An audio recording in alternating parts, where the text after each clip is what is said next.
Hello guys, welcome to this new video. और जिस stock की आज हम बात करने वाले हैं, जिसका हम होल एनालिसिस करने वाले हैं तीनों टाइम फ्रेम में, मंथली, वीकली और डेली, उसका नाम है पीएफसी। आपने पढ़ ही लिया होगा, थंबनेल में भी आपने देख लिया होगा। तो क्या हम इस वीडियो में देखेंगे, किन लोगों के लिए हेल्पफुल होगी? उन लोगों के लिए जो अभी तक ये होल्ड करके बैठे हैं, काफ़ी टाइम से नीचे चल रहा है। वो लोग जो अभी न्यू एंट्री प्लान कर रहे हैं, उनके लिए हेल्पफुल होगी। वो लोग जो बहुत लॉस में चल रहे हैं, वो उनको समझ नहीं आ रहा कि भैया इसको एग्जिट कर दूँ या इसको एग्जिट कर दूं, या इसको होल्ड करूं, या इसको एवरेज कर लूं। ये लोग हैं, इन लोगों के लिए ये वीडियो बहुत हेल्पफुल होने वाली है। क्यों होने वाली है? क्योंकि हम इसमें तीनों टाइम फ्रेम डिस्कस करेंगे। वीकली में क्या चल रहा है, मंथली में क्या चल रहा है और डेली में क्या चल रहा है। मंथली व्यू क्या हो रहा है, क्योंकि मंथली व्यू में आप चेक करोगे कि अप ट्रेंड में है या डाउन ट्रेंड में है। वीकली में आप मीडियम टर्म में आप चेक करोगे कि एंट्री कहाँ बन रही है, कोई ब्रेकआउट तो नहीं है या कोई सपोर्ट तो नहीं है। देन एंट्री आप करोगे प्लान डेली में।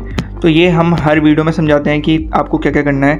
और तो वीडियो स्टार्ट करते हैं। और हर बार की तरह इस बार भी हमारा वही रहेगा कि हम टेक्निकल एनालिसिस में ही फॉलो करेंगे।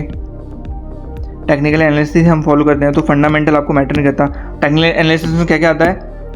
सपोर्ट, ब्रेकआउट, रजिस्टेंस या ट्रेंड लाइन का कोई सपोर्ट। मतलब ये तीन जो मेजर टर्म है ना, सपोर्ट, ब्रेकआउट और रजिस्टेंस, इन तीनों में ही आपका होल टेक्निकल कवर हो जाता है। तो चलिए वीडियो शुरू करते हैं। तो आपके सामने मैंने खोल दिया है अभी पावर फाइनेंस कॉर्प का चार्ट, पीएफसी। अब देखो, मंथली चार्ट ही मैंने खोला है। अब आप ध्यान से देखो इसमें क्या हुआ था, पहले क्या हुआ था और अभी क्या हो रहा है। अब आपको देखने को मिलेगा कि इतना एक स्ट्रॉन्ग यहाँ पर रेजिस्टेंस था, ये वाला। इसको ब्रेकआउट किया था इसने कब? 2023 में आसपास इसको ब्रेकआउट किया। और उसके बाद एक शानदार रैली आई, जहाँ पे स्टॉक का प्राइस था 100 रुपये के आसपास, वो हो गया 600 के आसपास। मतलब 600% का रिटर्न आपको दिया था इस स्टॉक ने 2023 से लेकर 2025 तक। तो बहुत बेहतरीन रैली ऑलरेडी कर चुका है। तो इसका मतलब क्या, अब इसमें रैली नहीं आएगी? अब क्या मुश्किल है रैली आना? तो वो हम अभी करंट सिनेरियो देखेंगे। अभी तक तो मैंने आपको पास्ट का बता दिया कि इसमें पहले क्या हुआ था। और अब अभी हम थोड़ा अभी का चार्ट देखें। तो ये मंथली चार्ट मैंने आपको खोला ही है। अब इसमें गौर से अगर मैं आपको हमेशा बोलता हूँ कि जब भी चार्ट खुलता है तो पहले आप थोड़ा देखिए कहीं कोई सपोर्ट तो नहीं दिख रहा है, कहीं कोई ट्रेंड लाइन तो नहीं दिख रही है। तो देखो यहाँ पे दो सपोर्ट तो मुझे बहुत अच्छे से दिख रहे हैं यहाँ पे। एक ये था, यहाँ से यहाँ बॉटम बना, उसके बाद प्राइस ऊपर गया, अभी वापस से यहाँ बॉटम बना, फिर थोड़ा सा ऊपर आया, फिर यहाँ से यहाँ वापस दोबारा बॉटम बन रहा है। तो मतलब ये एरिया क्या है, बहुत ही स्ट्रॉन्ग एक बाइंग एरिया है। अब इस एरिया को क्या कह सकते हैं? क्या इससे प्रोबेबिलिटी है कि यहाँ से प्राइस ऊपर जा सकता है? तो हाँ, अगर मार्केट का सेंटीमेंट पॉजिटिव है तो बेशक ये प्राइस यहाँ से ऊपर ही जाएगा। इस चार्ट की अगर थोड़ी आप लेंथ बढ़ाएंगे ऐसे, तो अब आपको और भी कुछ दिख रहा होगा। यहाँ पे गौर से देखिए, एक ट्रेंड लाइन बनती हुई दिख रही है। ट्रेंड लाइन बनाना चाहिए पहले तो आप चार्ट्स में। जब भी आप चार्ट खोलते हैं तो देखिए कोई ट्रेंड लाइन तो नहीं बन रही है। अब ये टॉप से मैं एक ऐसे ड्रॉ करता हूँ, तो एक ट्रेंड लाइन यहाँ बन रही है कि प्राइस यहीं से नीचे आ रहा है, बार बार यहाँ से नीचे आया, फिर यहाँ से नीचे आया, फिर यहाँ से नीचे आया। अब ये ट्रेंड लाइन बहुत अच्छे से बनेगी जब हम वीकली चार्ट में इसको बनाएंगे।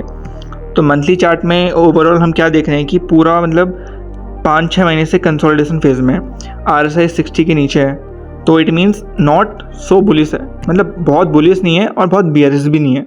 तो इसको हम मान सकते हैं कि मंथली चार्ट में हमारा व्यू क्या रहा कि कंसोलिडेशन फेज है, मतलब ना ऊपर जा रहा है ना नीचे जा रहा है। तो ये कब तक रहेगा, ये हम पता लगाएंगे वीकली चार्ट में।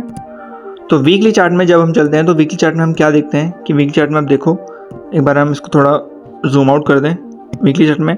अब आप ट्रेंड लाइन बहुत आसानी से ड्रॉ कर पाओगे क्योंकि मैंने वीकली चार्ट में खोल दिया है। अब एक ट्रेंड लाइन, मैं सीधे ट्रेंड लाइन का सिंबल ही खोलता हूँ। तो अगर मैं एक ट्रेंड लाइन यहाँ ऊपर से लूँ, यहाँ से टॉप से, यहाँ से बनेगी एक ट्रेंड लाइन, एक ट्रेंड लाइन यहाँ से ड्रॉ करूँ, तो ये देखिए कितनी अच्छी एक ट्रेंड लाइन है और कितना अच्छा वर्क कर रही है। तो यही होता है, आपने अगर पहले से ट्रेंड लाइन ड्रॉ कर दी है तो अभी उस ट्रेंड लाइन के पॉइंट ऑफ व्यू में ही प्राइस आया है। अभी देखो ये ट्रेंड लाइन है कितनी, और वीकली ट्रेंड लाइन है, ऐसी नहीं कि बहुत वीक टाइम फ्रेम की ट्रेंड लाइन है, वीकली टाइम फ्रेम की ट्रेंड लाइन है जो कि बहुत स्ट्रॉन्ग काम करती है। अब यहाँ पे प्राइस क्या है, डू और डाई सिचुएशन में। अगर इस ट्रेंड लाइन को क्रॉस कर दिया और इस हफ्ते क्लोजिंग आ गई इसके ऊपर, तो प्राइस आपको एक ऊपर को मूव यहाँ पे दिख सकता है। क्योंकि दो चीज़ें होंगी, एक तो ट्रेंड लाइन का ब्रेकआउट होगा और ऊपर से ये वाले जोन का ब्रेकआउट होगा। तो जिसने अभी तक बाइंग नहीं करी है इसमें, या न्यू एंट्री का प्लान कर रहा है तो वेट कर लो भाई। अभी तक इतना वेट किया, थोड़ा वेट और कर लो। इस ट्रेंड लाइन के ऊपर क्लोजिंग आती है, इस जोन के ऊपर क्लोजिंग आती है तो तुम इसमें एंट्री बना सकते हो। स्टॉप लॉस क्या रहेगा तुम्हारा, ये वाला और या उस ट्रेंड लाइन का जो अगर नीचे क्लोजिंग आई तो तुम अपना स्विंग ट्रेड यहाँ पे क्लोज कर सकते हो। तो ये सब फ़ायदे होते हैं जब आप ट्रेंड लाइन बनाना सीख जाते हैं, जब सपोर्ट बनाना सीख जाते हैं। अब यहाँ सपोर्ट बनाया, आप इस वीक में भी एंट्री ले सकते थे क्योंकि ये एक सपोर्ट है, एक सपोर्ट एरिया, यहाँ पे आप एंट्री बना सकते थे।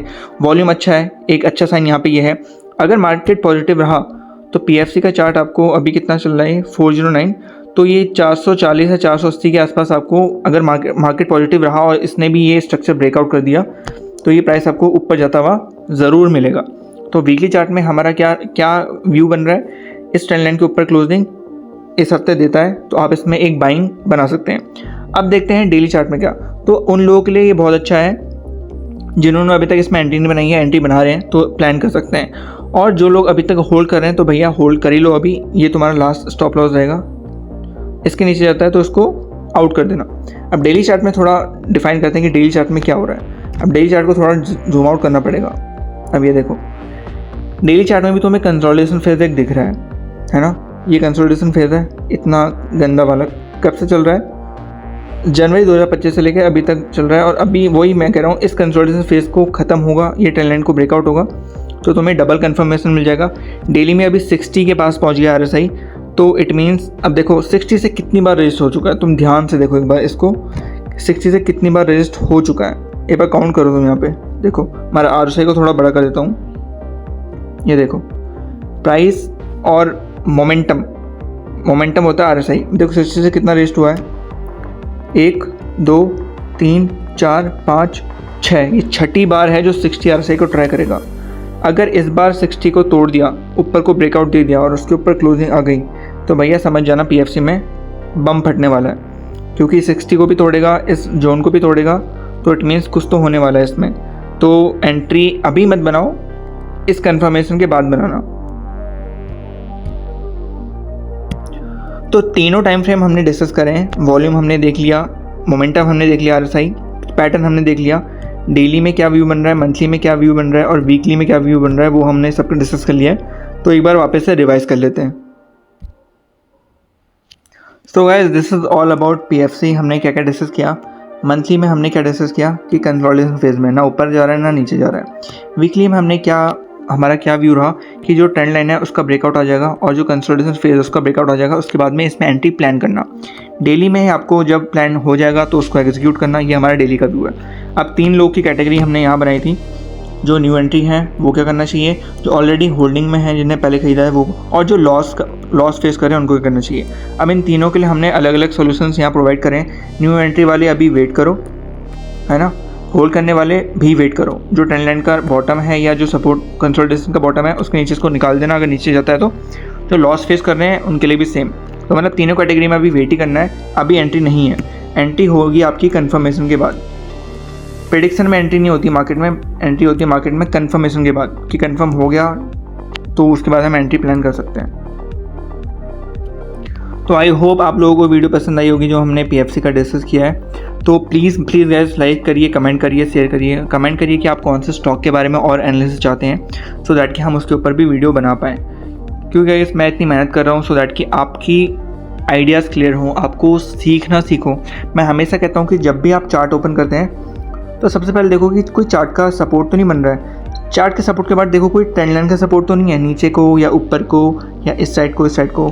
ये 2 चीज़ें सबसे बेसिक होती हैं चार्ट्स में। क्या क्या, सपोर्ट या कोई ब्रेकआउट का पैटर्न या रेजिस्टेंस कोई आ तो नहीं रहा ऊपर जा रहा चार्ट, और दूसरी चीज़ क्या, ट्रेंड लाइन का सपोर्ट। ये 2 चीज़ आपने के लिए एक मेन होता है। इसके अलावा वॉल्यूम भी आपको देखना पड़ता है, वो हम बाद में कभी सीखेंगे। पहले आप वो 2 सीख लो, उसके बाद हम वॉल्यूम की भी बात करेंगे उसके बाद में। तो मिलते हैं नेक्स्ट वीडियो में, तब तक के लिए good luck, good trading, stay tuned and stay invested in good stocks.